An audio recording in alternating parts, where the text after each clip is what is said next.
DGP Ramachandra Rao ಅವರ ರಾಸಲೀಲೆ ಪ್ರಕರಣ ಇದೆಯಲ್ಲ, ಇದ್ರ ಬಗ್ಗೆ ಸಿಎಂ ಸಿದ್ದರಾಮಯ್ಯನವರು ಕೂಡ ಪ್ರತಿಕ್ರಿಯೆಯನ್ನ ಕೊಟ್ಟಿದ್ದಾರೆ. ಹಿರಿಯ ಪೊಲೀಸ್ ಅಧಿಕಾರಿ ಡಿಜಿಪಿ ರಾಮಚಂದ್ರ ರಾವ್ ಅವರ ಇದೆಯಲ್ಲ ವಿಡಿಯೋ ವೈರಲ್ ಆಗ್ತಿದೆಯಲ್ಲ, ಇದ್ರ ಬಗ್ಗೆ ಬೆಂಗಳೂರಿನಲ್ಲಿ ಸಿಎಂ ಸಿದ್ದರಾಮಯ್ಯನವರು ಕೂಡ ಒಂದು ರಿಯಾಕ್ಷನ್ ಕೊಟ್ಟಿದ್ದಾರೆ.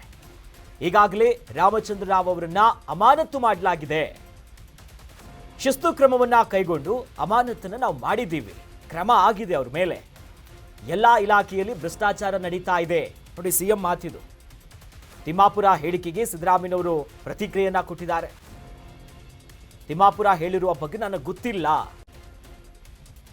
ಜೊತೆಯಲ್ಲಿ ಅವರನ್ನ ಕರೆದು ಮಾತನಾಡ್ತೀನಿ ಅಂತ ಸಿಎಂ ರಾಜ್ಯದ ವಿಚಾರವಾಗಿ ಕೇಳಿದಂತ ಸಂದರ್ಭದಲ್ಲಿ ಒಂದಿಷ್ಟು ಮಿಕ್ಸ್ಡ್ ಒಪಿನಿಯನ್ ಕೊಟ್ಟಿದ್ದಾರೆ. ಅವ್ರು ಹೇಳಿಲ್ಲ, ನೀವು ಹಾಗೆ ಹೇಳ್ತಾ ಇದ್ದೀರಾ ಅಂತ ಕೇಳ್ತಾರೆ ನೋಡಿ. ಒಂದು ಕಡೆ ಡಿಜಿಪಿ ರಾಮಚಂದ್ರ ರಾವ್ ಅವರ ಆಫೀಸ್ನಲ್ಲೇ ಕೂತ್ಕೊಂಡು ಮಹಿಳೆಯ ಜೊತೆ ಅನುಚಿತವಾಗಿ ವರ್ತಿಸುವಂತ ವಿಡಿಯೋ ಆಡಿಯೋ ವೈರಲ್ ಆಯ್ತಲ್ಲ, ಇದ್ರ ಬಗ್ಗೆ ಕೂಡ ರಿಯಾಕ್ಷನ್ ಕೊಟ್ಟರು ನೋಡಿ. ಈಗಾಗಲೇ ಅವ್ರ ಮೇಲೆ ಕ್ರಮ ಆಗಿದೆ, ಶಿಸ್ತು ಕ್ರಮ ನಾವು ತೆಗೆದುಕೊಂಡಿದ್ದೀವಿ, ಜೊತೆಯಲ್ಲಿ ಈ ಅಮಾನತ್ ಮಾಡುವಂತ ಕ್ರಮ ಆಗಿ ಹೋಗಿದೆ. ಜೊತೆಲಿ ಮತ್ತೊಂದು ಕಡೆಯಲ್ಲಿ ತಿಮ್ಮಾಪುರ ಅವರು ಹೇಳಿಕೆ ಕೊಟ್ಟಿದ್ರು, ಈ ಅಬಕಾರಿ ಇಲಾಖೆಯಲ್ಲಿ ಭ್ರಷ್ಟಾಚಾರ ಮತ್ತೊಂದು ಮಗದೊಂದು ಇದೆಯಲ್ಲ, ಇದ್ರ ಬಗ್ಗೆನೂ ಕೂಡ ಅವ್ರು ಹೇಳಿದ್ದಾರೆ. ಅದ್ರ ಬಗ್ಗೆ ಇನ್ನಷ್ಟು ಕೂಡ ನಾನು ಮಾತನಾಡಬೇಕು, ತನಿಖೆ ಆಗುತ್ತೆ. ಜೊತೆಲಿ ಕೆಲವೊಂದು ಅವ್ರು ಹೇಳ್ತಿದ್ದಾರಾ ಅಥವಾ ನೀವೇ ಹಾಗೆ ಹೇಳ್ದಿರಾ ಅನ್ನೋದಾಗ ಕೂಡ ಪ್ರಶ್ನೆ ಮಾಡಿದ್ರು.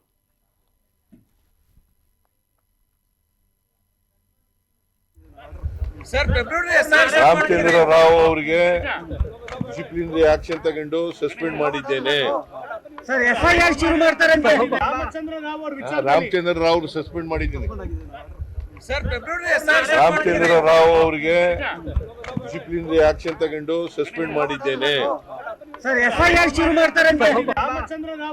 ರಾಮಚಂದ್ರ ರಾವ್ ಸಸ್ಪೆಂಡ್ ಮಾಡಿದ್ದೀನಿ. ರಾಮಚಂದ್ರ ರಾವ್ ಅವರಿಗೆ ಡಿಸಿಪ್ಲಿನ್ ಆಕ್ಷನ್ ತಗೊಂಡು ಸಸ್ಪೆಂಡ್ ಮಾಡಿದ್ದೇನೆ. ರಾಮಚಂದ್ರ ರಾವ್ ಸಸ್ಪೆಂಡ್ ಮಾಡಿದ್ದೀನಿ.